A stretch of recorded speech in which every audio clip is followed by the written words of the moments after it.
ఎప్పుడైనా జీవితంలో మీరు వెళ్ళారో లేదో తెలియదు, వెళతారో వెళ్ళలేని పరిస్థితిలో కూడా తెలియదు. గత సంవత్సరం వారి అనుగ్రహం వల్ల గత సంవత్సరం కాక అంత ముందు 2024 మే 21వ తారీఖు వారి మెట్టినింటికి వెళ్ళాం. వాళ్ళ మెట్టినిల్లు అంటే హిమవత్ పర్వత ప్రాంతం, హిమాలయాలు అంటే కేదార క్షేత్రం, కేదార్నాథ్కి వెళ్ళడం జరిగింది. మీరు నమ్మండి నమ్మకపోండి, జీవితంలో మీరు కేదార్నాథ్ చూస్తే మీకు చావు మీద ఉండే భయం పోతుంది. ఎందుకో తెలుసా?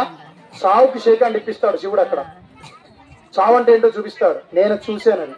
ఎందుకంటే చిన్న దారి ఉంటుంది, చిన్న దారి. అదే దారిలో ఈ పక్క కుడి పక్క 100 అడుగుల లోయలో మందాకిని నది, ఎడమ పక్క పెద్ద పెద్ద కొండలు, పర్వతాలు. మనం ఒక 10 మంది వెళ్ళి దాన్ని తట్టుకుంటే మొత్తం రాళ్ళు వచ్చి మీద పడి చచ్చిపోతారు. ఆ చిన్న దారిలో పైకి నడిచి వెళ్లే భక్తులు, కిందకి నడిచి వచ్చే భక్తులు, అదే దారిలో మళ్ళీ పైకి వెళ్లే గుర్రాలు, మనుషులు మోసుకెళ్లే గుర్రాలు, కిందకి మోసుకొచ్చే గుర్రాలు, అదే దారిలో డోలీలు, పైకి తీసుకెళ్లే వాళ్ళు, కిందకి తీసుకొచ్చేవారు. ఉండేది గట్టిగా మాట్లాడితే 10 అడుగుల దూరం, 10 అడుగుల వ్యాసం. అది జీవితంలో ఎప్పుడైనా చూడండి. -10 డిగ్రీల చలి మీరు ఊహించండి. ఇప్పుడు 27 డిగ్రీల చలికి మనం గజ గజ గజ గజగా వణికిపోతున్నాం. అక్కడ -10 డిగ్రీల చలి ఉంటుంది. అదే చావుకి షేకాండ్ ఇవ్వడం అంటే అదే. చావుని పరిచయం చేస్తాడు మనకి శివుడు. అక్కడ అంత పర్వత ప్రాంతం. హిమాలయాలు ఎవరి ఇల్లు తెలుసా? చెప్పగలరా ఎవరైనా? హిమాలయాలు ఎవరి ఇల్లు?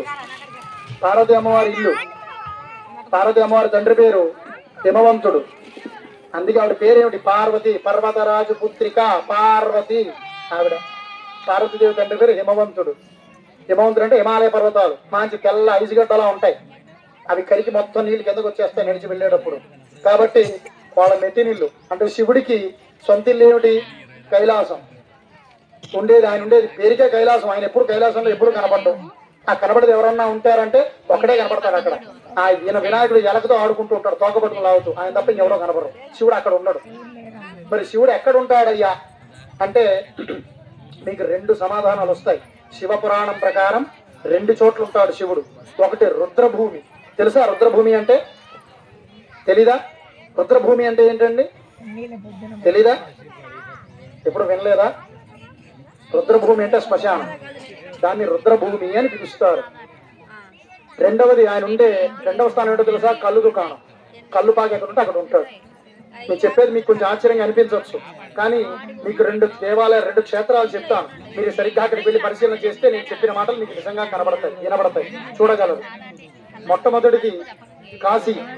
వారణాసి క్షేత్రంగా చెప్పబడుతున్న కాశీలో ఆ క్షేత్రాన్ని రక్షించే ఒక పాలకుడు ఉంటాడు. క్షేత్ర పాలకుడు ఎవరు తెలుసా? కాశీని రక్షించే వారు 2 ఉంటారు. అందులో ఒకరు పురుష రూపము, ఒకరు స్త్రీ రూపము. ఎవరో చెప్పగలరా? కాదు. కాశీ క్షేత్ర పాలకుడు కాలభైరవుడు.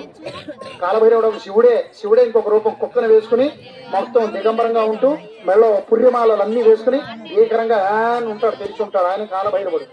ఆయన ఆహారం ఏమిటో తెలుసు ఎవరికైనా? 2 ఆయన ఆహార పదార్థాలు. 1 మందు, 2 మాంసం. మీరు ఎప్పుడైనా అఘోరాలను చూడండి. అఘోరాల నివాసాలు మీరు చూడాల. అఘోరాల నివాసాల దగ్గర వాళ్ళ నివాసంలో ఒక టెంట్ వేసుకుంటారు వాళ్ళు.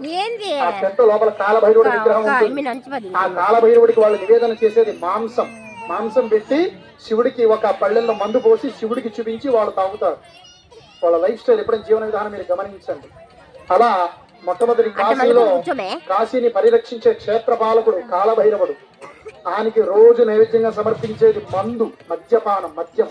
ఆయనకు ఒక పళ్ళెల్లో పోసి ఆయన చూపించి తీర్థంగా ఇస్తారు. ఎవరైనా ఫ్రీ మందు కావాలంటే అక్కడికి వెళ్ళి తాగండి, ఫ్రీగా తాగండి. అయితే అక్కడ ఒక చోట. 2వ ప్రదేశం మధ్యప్రదేశ్ రాష్ట్రంలో. ఒకప్పుడు దాన్ని ఉజ్జయిని నగరం అని పిలిచేవారు.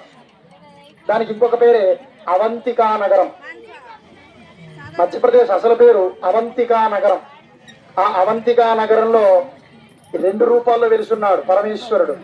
అందులో మొట్టమొదటిది మన బాగా తెలిసింది ఉజ్జయినిలో మహాకాళేశ్వర జ్యోతిర్లింగం. అక్కడ స్వామివారికి ఒక్కసారి మీరు ఎప్పుడైనా జీవితంలో ఎప్పుడైనా ఖాళీ ఉంటే ఇప్పుడు కానీ తర్వాత కానీ వెళ్ళండి.